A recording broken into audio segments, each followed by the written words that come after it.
lo que vamos a hacer es una reducción del impuesto a las ganancias para los que pagan para los que ganan en bruto entre 15.000 y 25.000 pesos.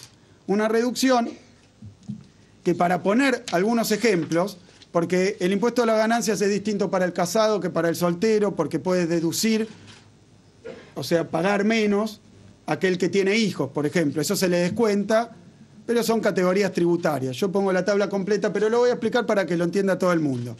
Hoy un soltero que tiene un sueldo bruto de 20.000 pesos paga aproximadamente 2.000 pesos.